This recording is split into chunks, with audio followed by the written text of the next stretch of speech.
Hello बच्चों। तो आज हम लोग मैथ्स में चैप्टर नंबर 7 कंटिन्यू करें, जो चैप्टर का नाम है कोऑर्डिनेट ज्योमेट्री।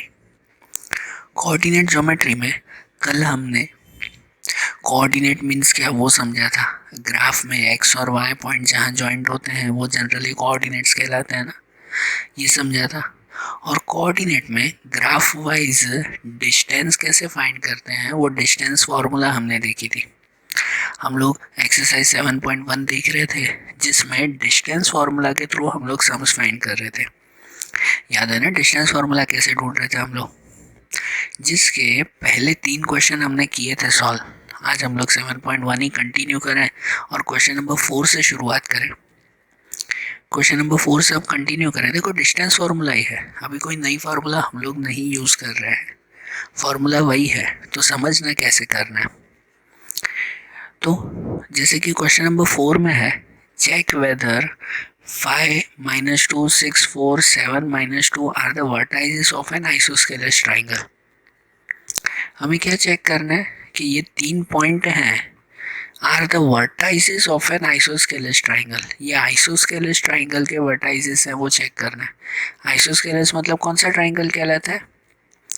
ये वो ट्राइंगल होता है कि जिसमें दो साइड सेम हो। जिसमें दो साइड सेम हो तो आइसोस्केलस कहलाता है ना।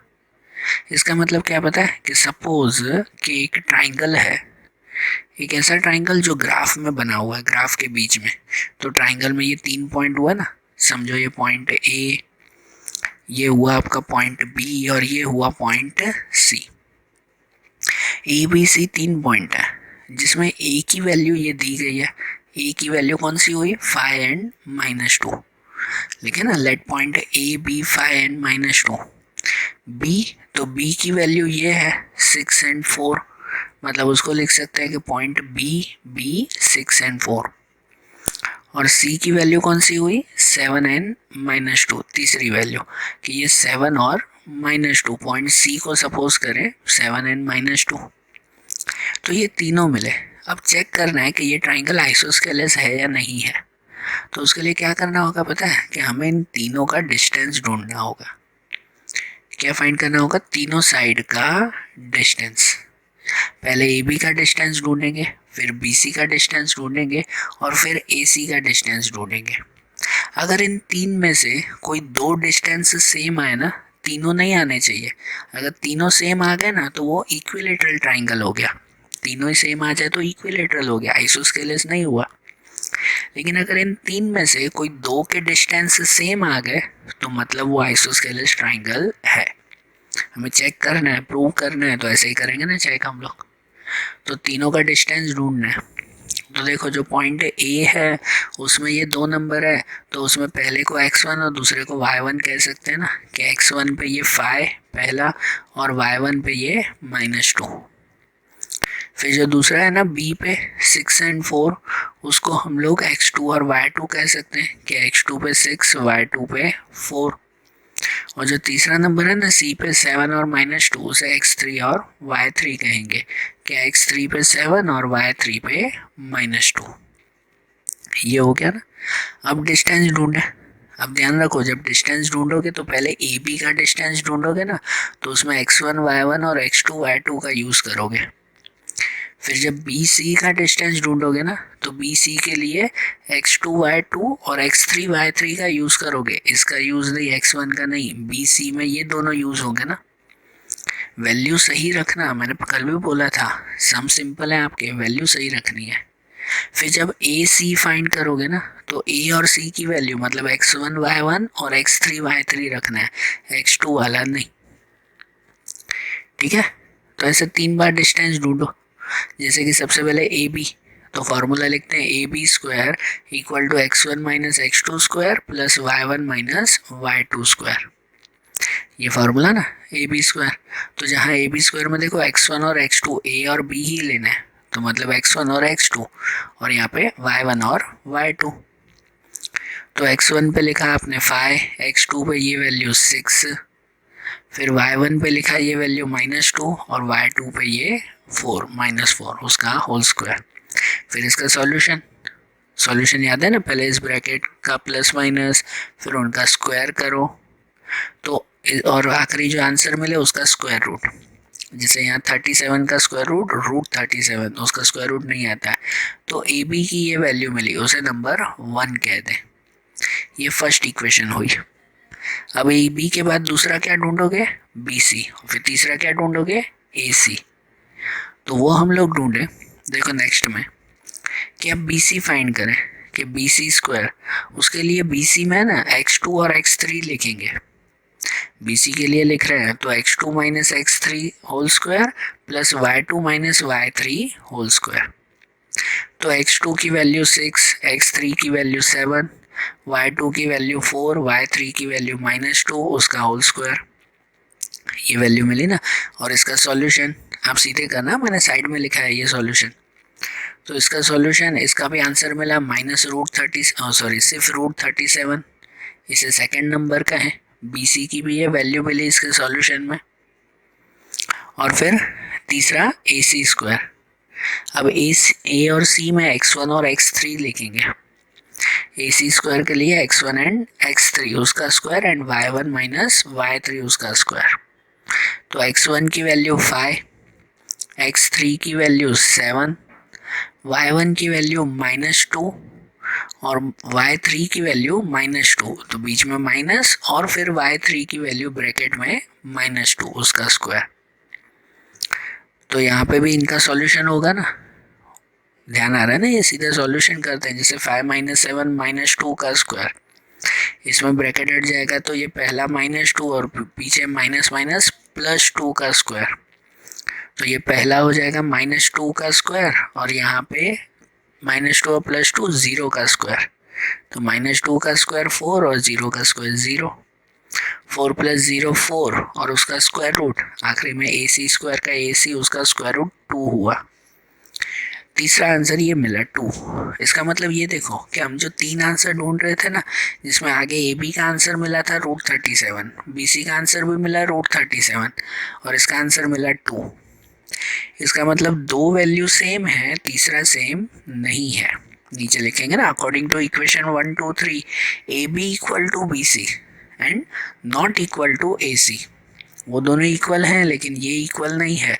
सो two sides of triangle are equal, so it is an isosceles triangle.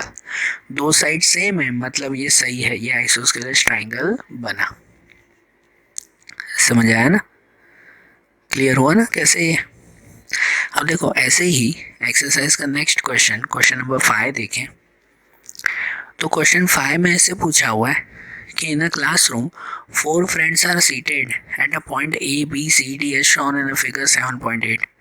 आपका क्वेश्चन का ही है कि 4 फ्रेंड्स यहाँ बैठे हुए हैं, ड्राइंग में देख रहे हो ना, A B C और D, ये 4 फ्रेंड बैठे हुए हैं। Champa and Chameli walk into the class and after observing a few minutes, Champa asks Chameli, "Don't you think ABCD is a square?" चंपा और चमेली वो दोनों क्लास में आए। थोड़ी देर देखने के बाद चंपा ने ये कहा कि ये जो चारों बैठे हुए हैं ना, ये ए बी सी डी के ये चारों बैठे हुए हैं, कि ये चारों स्क्वायर में नहीं बैठे हुए। चंपा ने पूछा, चमेली डिसएग्रीज, चमेली ने मना कर दिया कि नहीं, स्क्वायर नहीं है। So using distance formula find which of them is correct. तो वो दोनों बात कर रहे थे, चंपा और चमेली। चंपा कह रही थी ये स्क्वायर है, चमेली कह रही है नहीं है। तो आप लोग डिस्टेंस फार्मूला से फाइंड करो कि कौन सही बोल रहा था, कि ये स्क्वायर है या नहीं है, वो हमें चेक करना है। ठीक है, स्क्वायर है या नहीं वो कैसे, तो ये भी डिस्टेंस फार्मूला से ही चेक होता है। स्क्वायर में क्या होता है, तो चारों साइड सेम होती है ना, चारों साइड सेम होते हैं ना, तो इसमें भी 4 बार डिस्टेंस ढूंढेंगे। पहले AB का, फिर BC का, फिर CD का, फिर DA का। तो 4 बार डिस्टेंस ढूंढेंगे। अगर चारों की वैल्यू सेम आ रही है तो इसका मतलब ये स्क्वायर है। और उसके साथ दूसरी चीज़, सिर्फ ये नहीं, सिर्फ दूसरी चीज़ कि इसके दोनों डायगोनल भी सेम आने चाहिए, तो वो स्क्वायर कहलाए। नहीं तो सिर्फ 4 साइड सेम हुई ना, तो वो तो रोम्बस हो जाता है। लेकिन डायगोनल्स भी सेम आने चाहिए। इसका मतलब क्या कि ये जैसे स्क्वायर होता है ना, तो ये स्क्वायर की 4 साइड तो सेम आती है, लेकिन उनके डायगोनल्स मतलब ये अंदर की ये दोनों साइड भी सेम होनी चाहिए। तो ये पूरा स्क्वायर बनेगा। तो हमें चेक करना है ये स्क्वायर है या नहीं है। और इनकी वैल्यू ये कैसे चेक करेंगे? सबसे पहले है ना ए बी सी डी के कोऑर्डिनेट ढूंढ लो आप लोग। ए बी सी डी चारों के कोऑर्डिनेट ढूंढने पड़ेंगे। क्वेश्चन में कोऑर्डिनेट कहाँ दिए हुआ है? सिर्फ ये पॉइंट है ना ए बी सी डी, तो कोऑर्डिनेट ढूंढने पड़ेंगे। जैसे कि देखो पहला ए है ना, तो कोऑर्डिनेट कैसे ढूंढोगे कि इसमें अगर इसमें ना दिखता हो तो आपकी टेक्स्ट बुक में देखना, क्लियर फोटो है कि इसमें जो है ये पॉइंट ए जहाँ पर है वो पॉइंट ए एक्स पे कहाँ जॉइंट हो रहा है? नीचे 3 पे। कोऑर्डिनेट मतलब एक्स और वाई की वैल्यू ना, ये सीधी ये नीचे वाली लाइन एक्स, ये यहाँ की लाइन वाई। तो ये पॉइंट ए जो है वो एक्स पे कहाँ जॉइंट हो रहा है? 3 पे जॉइंट हो रहा है। और ये वाई पे कहाँ जॉइंट हो रहा है? 4 पे। इसका मतलब ए की वैल्यू क्या मिल जाएगी? तो ए की वैल्यू मिलेगी 3 एंड 4। मैं यहाँ ऐसे ही रफ में लिख रहा हूँ पर ध्यान देना, ए की वैल्यू क्या मिलेगी? 3 एंड 4। फिर बी की वैल्यू, तो बी यहाँ पर है, यहाँ बी, तो बी जो है वो सीधा एक्स पे कहाँ जा रहा है? 6 पे। बी की वैल्यू एक्स पे कहाँ आ रही है? 6 पे। और बी की वैल्यू वाई पे कहाँ आ रही है? 7 पे। तो इसका मतलब ये बी क्या कहलाया? तो बी का कोऑर्डिनेट कहलाया 6 एंड 7। एक्स पे 6 और वाई पे 7। फिर सी की वैल्यू, ढूंढते हैं। तो सी की वैल्यू एक्स पे कहाँ आती है? पहले हमेशा एक्स ही लिखते हैं। सी की वैल्यू एक्स पे कहाँ आती है? तो 9 पे। और सी की वैल्यू वाई पे कहाँ पर है? तो 4 पे। तो इसका मतलब सी की वैल्यू क्या होगी? 9 एंड 4। सी की वैल्यू हमारी क्या मिली? 9 एंड 4।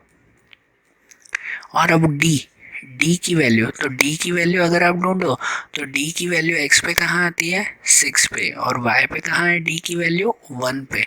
इसका मतलब डी की वैल्यू मिलेगी 6 और 1।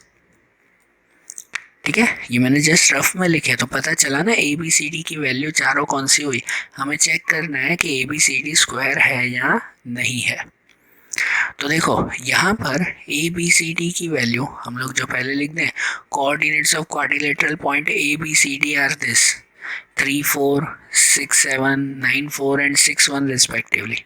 चारों के नंबर ढूंढे ना, ए के लिए 3 4, बी के लिए 6 7, सी के लिए 9 4, डी के लिए 6 1। ये वैल्यू मिली। अब ये स्क्वायर है या नहीं, जैसे मैंने बताया कि आपके पास जो ये स्क्वायर अगर हो तो उसके ये 4 पॉइंट अगर यहाँ पर हैं कि ये ए बी सी डी, तो हमें 4 बार डिस्टेंस ढूंढना है। पहले ए बी का डिस्टेंस, फिर बी सी का, फिर सी डी का और फिर डी ए का। ये जो 4 बार आप डिस्टेंस फाइंड करोगे तो उसमें ध्यान रखना चारों में वैल्यू सही रखना। पहले जैसे ए की वैल्यू है ना, ए की वैल्यू ये रही 3 4, तो वो नाम दे देंगे x1 और y1। x1 एंड y1 के x1 पे 3, y1 पे 4। दूसरी वैल्यू b की जो वैल्यू है ना 6 7, b की वैल्यू 6 7, तो उसे नाम दे देंगे x2 और y2। तो इसका मतलब x2 पे 6 और y2 पे 7, 6 7 ये वैल्यू। फिर c की वैल्यू है 9 4, c की वैल्यू 9 4, तो उसे x3 और y3 दे देंगे कि x3 पे ये 9 और y3 पे 4। और d की वैल्यू 6 1, उसे x4 y4 कि ये x4 पे 6 और y4 पे 1। अब जो आप चारों डिस्टेंस ढूंढोगे ना, तो ध्यान रखना जब a और b का डिस्टेंस ढूंढो a b, तो वैल्यू आपको x1 और x2 की लिखनी है ना, x1 y1 और x2 y2।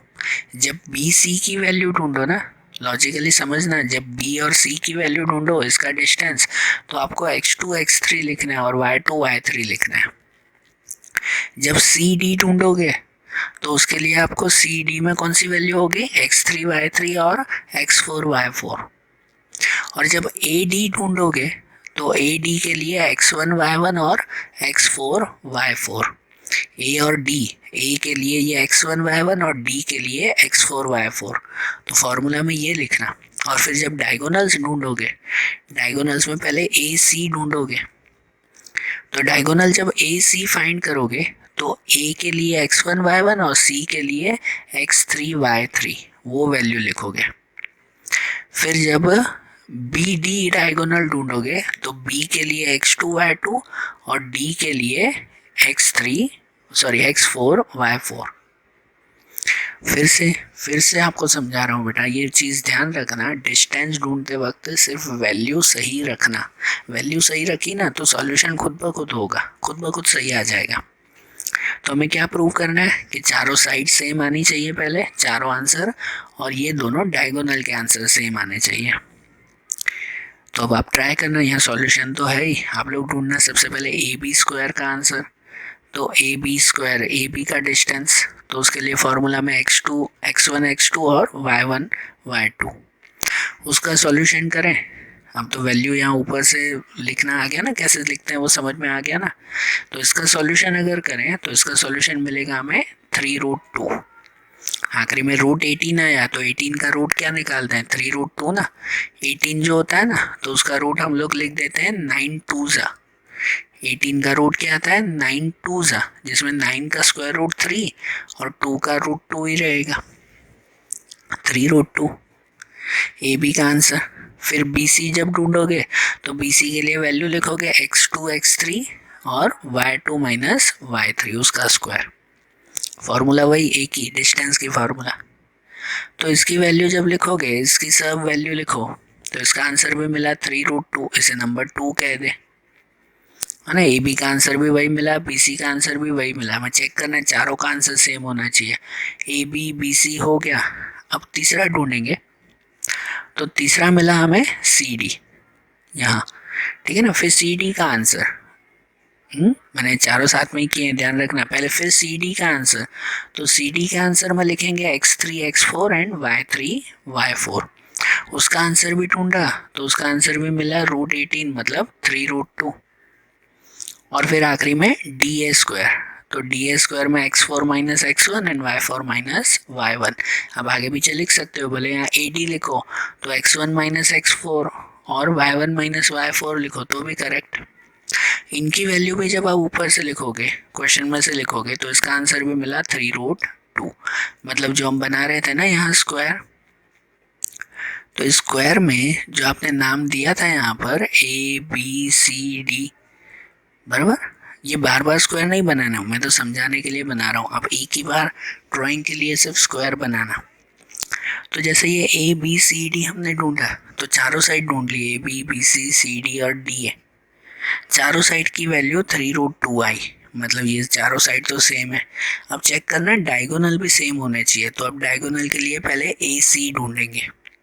तो यहाँ ये ए सी स्क्वायर डायगोनल सेम, मतलब ये सेम नहीं, मतलब डायगोनल की वैल्यू भी 3√2 ही मिले ऐसा नहीं होना चाहिए, लेकिन ये दोनों डायगोनल आपस में स्क्वायर सेम होने चाहिए। तो पहले ए सी की वैल्यू, उसकी वैल्यू के लिए लिखेंगे x1 minus x3 and y1 minus y3 उनका स्क्वायर। तो a और c की वैल्यू के लिए उनकी वैल्यू लिखेंगे x1 x3 और y1 y3 की वैल्यू, तो उसका आंसर मिलेगा 6, ठीक है। उसका पूरा सॉल्यूशन वो मिलेगा 6। फिर दूसरा ढूंढोगे वो होगा बी डी, ये बी डी डायगोनल, तो बी डी डायगोनल के लिए लिखेंगे x2 माइनस x4 और y2 माइनस y4 उनका स्क्वायर। तो इनकी वैल्यू भी लिखोगे तो उसका भी आंसर मिला आपको 6। तो मतलब देखो दोनों डायगोनल भी सेम है, चारों साइड भी सेम आ गई और दोनों डायगोनल भी 6 चारों साइड 3√2 और दोनों डायगोनल 6 के।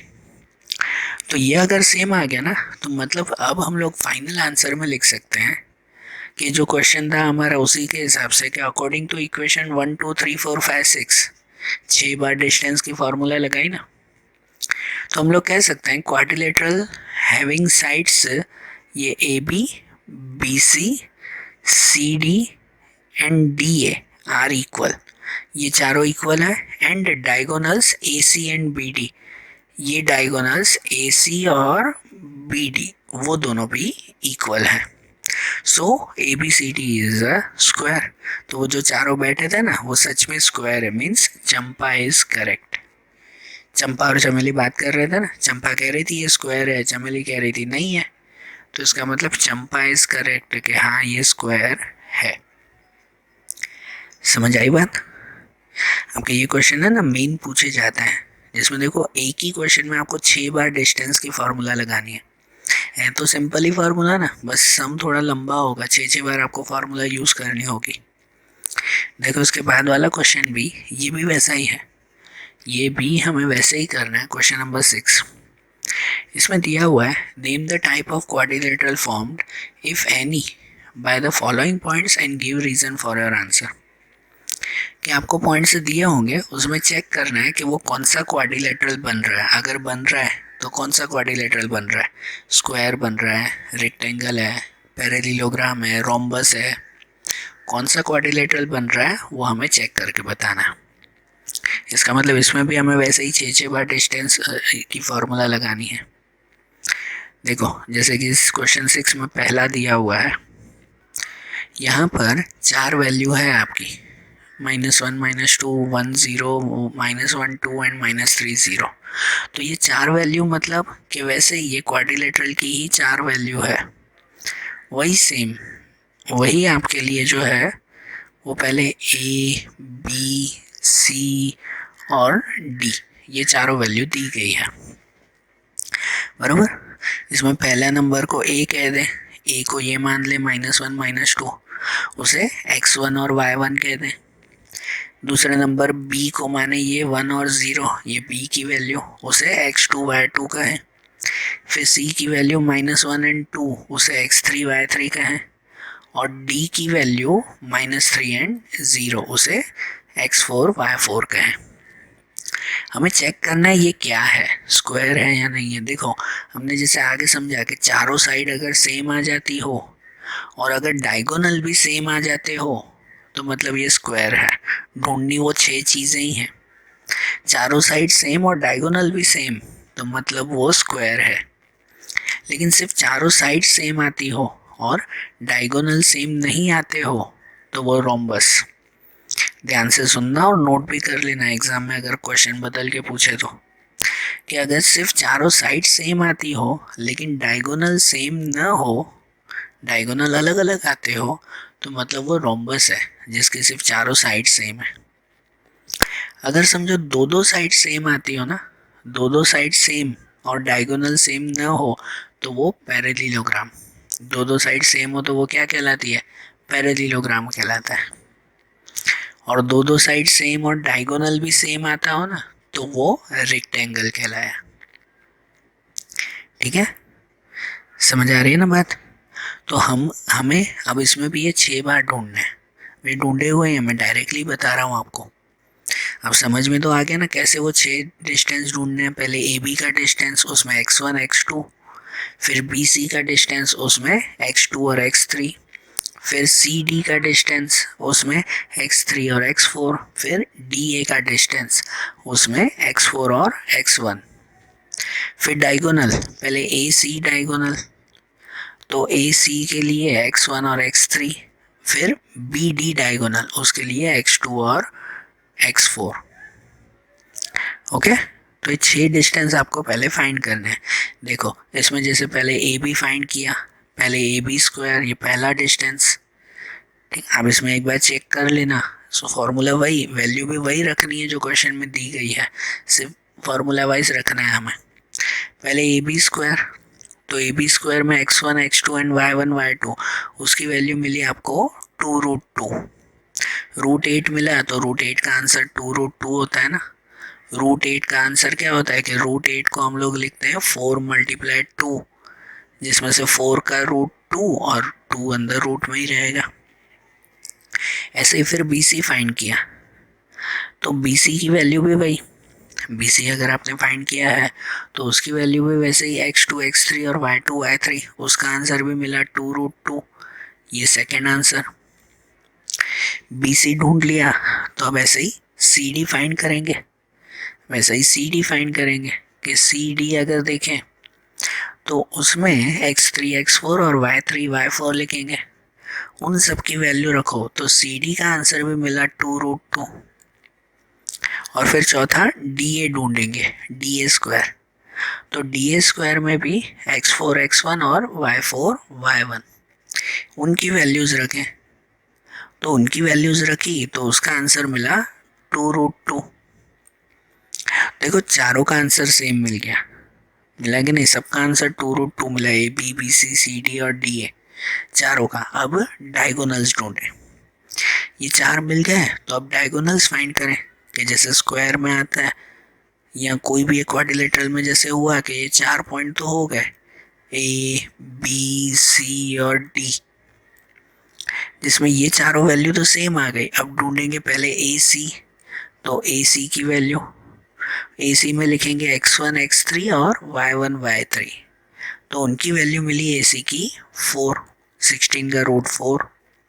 और यहाँ ढूंढेंगे दूसरा वो बी डी, फिर बी डी की वैल्यू ढूंढो, बी डी में वैल्यू रखोगे x2 और x4 and y2 and y4। B D की वैल्यू भी लिखी हमने, उसका आंसर मिला हमें 4, उसका आंसर भी 4 मिला। तो इसका मतलब देखो ये जो 6 हमने ढूंढे, सबको नंबर देते हैं ना कि भाई 5th ढूंढा है, 6th भी ढूंढ लिया। So according to equation 1 2 3 4 5 and 6, quadrilateral having side A B B C C D and D है, वो चारों तो इक्वल, बाहर की चारों साइड तो इक्वल है, और diagonal A C equal to B D, अंदर के डायगोनल्स भी इक्वल है। तो ये क्या कहलाया? जब चारों साइड सेम और डायगोनल भी सेम, तो मतलब ये क्या हुआ? स्क्वायर हुआ। हमें नाम बताना था ना कि क्या नाम कहलाता है, तो चारों साइड सेम, डायगोनल भी सेम, तो इसका मतलब ये स्क्वायर कहलाया। A B C D is a square. समझे? ऐसे ही सेकंड क्वेश्चन, सेम क्वेश्चन, इसी में ही सेकंड भी, कि इसमें भी ये 4 पॉइंट दिए हुए हैं, -3 5 3 1 0 3 -1 -4, वही क्वाड्रिलेटरल के 4 पॉइंट्स सेम ही, कि ये ए बी सी और डी, ये क्वाड्रिलेटरल के 4 पॉइंट्स, जिसमें ये पहला पॉइंट ए को माने -3 और 5, इसका मतलब इसे x1 और y1 कहें। फिर ये दूसरा पॉइंट है 3 और 1, उसे b को कहें, इसे x2 और y2 कहें। तीसरा पॉइंट है 0 3, वो c को माने, उसे x3 y3 कहें। और चौथा पॉइंट -1 -4, वो d को माने, उसे x4 और y4 कहें। तो इसमें भी आपको यही करना है, सेम इन चारों की वैल्यू ढूंढो और अंदर के डायगोनल्स की भी वैल्यू ढूंढो। 6 के 6 डिस्टेंस आपको ढूंढने हैं, पहले A B B C C D और डी है, फिर अंदर के डायगोनल्स ए सी और बी डी। तो सबसे पहले ए बी फाइंड करो, ए बी फाइंड करो तो उसका आंसर मिलता है आपको 2√13, 52 मिला आपको आंसर। तो 52 का आंसर क्या होता है पता है? 52 का आंसर होता है 4 × 13। हम जो वैल्यू रखोगे ना ए बी में, हम वैल्यू नहीं बता रहा हूँ, वो तो सब सेम ही वैल्यू सब में रखनी है, खाली नंबर सही जगह पर रखना है आप लोग, ठीक है? ऐसा बिल्कुल भी ना हो, फिर से बोल रहा हूँ, ऐसा बिल्कुल भी ना हो कि ए बी ढूंढते वक्त आप x1 और x3 लिख दो, x1 और x3 तो सी में होता है, तो ये अगर लिख दिया ना तो सम गलत हो जाएगा। बाकी सम में तो सेम ही चीज़ तो रिपीट करते जानी है 6 बार। तो यहाँ देखो ए बी जो ढूंढ रहे थे तो उसमें 52 को हम लोग लिखते हैं 4 × 13, जिसमें 4 का स्क्वायर रूट 2 और 13 रूट में ही रहेगा, मतलब ए बी की वैल्यू मिलेगी 2√13, बराबर? ध्यान रखना, ऐसे नंबर 1 कह दे। फिर बी सी की वैल्यू ढूंढ रहे हो, उसमें x2 x3 y2 y3, B C की वैल्यू मिली √13, उसे नंबर 2 कह दें, इसकी वैल्यू √13 मिली।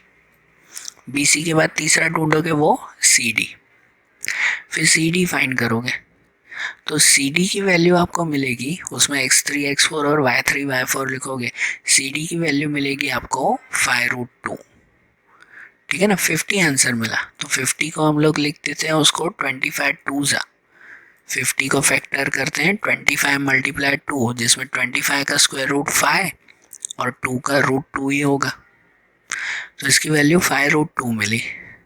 और डी ए का solution x4 - x1 and y4 - y1, तो डी ए का सॉल्यूशन आपको मिला √85, इसे नंबर 4। अब नोट करो बेटा, जो 4 वैल्यू आपने ढूंढी ना, चारों में कोई वैल्यू सेम नहीं थी। पहले का आंसर 2√13, दूसरे का सिर्फ √13, तीसरे का 5√2, इसका √85, चारों सेम होती तो आप लोग स्क्वायर, दो सेम होती तो पैरेललोग्राम, ऐसा कुछ कहते हैं। यहाँ तो चारों ही अलग अलग है, तो बाकी के दो भी ढूंढ लो, बाकी के दो डायगोनल भी ढूंढ लो, तो वो भी पता चल जाए कि अगर आप लोग डायगोनल ढूंढोगे इस ए बी सी डी में, जो भी एक क्वाड्रिलेटरल है, उस क्वाड्रिलेटरल में ए बी सी डी में आप डायगोनल ए सी और बी डी भी ढूंढ लेना, ये दो भी तो ढूंढे ना। तो ए सी की value x1 minus x three, Y one minus Y three, तो ए सी की वैल्यू, उसकी वैल्यू मिली √13, और बी डी की वैल्यू उसमें x2 minus x4 and y2 minus y4, B D की वैल्यू मिली आपको √41। अब सब वैल्यू अलग अलग है, तो इसका मतलब ये कोई भी क्वाड्रिलेटरल ना हुआ, न रोम्बस, न स्क्वायर, न पैरेललोग्राम, न रेक्टेंगल, कुछ भी नहीं बना ही नहीं ना, सब अलग अलग है। उल्टा एक चीज़ अगर आप नोट करो ना, एक चीज़ नोट करो तो ऐसे बन जाता है कि उसमें A C plus B C equal to A B होता है, A C plus B C equal to A B. याद रखो, ए सी की वैल्यू √13 मिली, बी सी की वैल्यू भी √13 है, बी सी की वैल्यू भी √13 है, और ए सी प्लस बी सी करो ना तो उसका आंसर ए बी की वैल्यू 2√13 है। तो देखो सभी वैल्यू अलग अलग, मतलब क्वाड्रिलेटरल तो कुछ भी नहीं बनेगा, कोई भी नहीं बनेगा क्वाड्रिलेटरल। उल्टा ये दिया हुआ है कि A C plus B C equal to A B हो रहा है, it means A B C are collinear point. इसका मतलब इसमें जो 3 पॉइंट है ना ए बी सी, वो तो कॉलिनियर हो गए, एक ही लाइन में हो गए।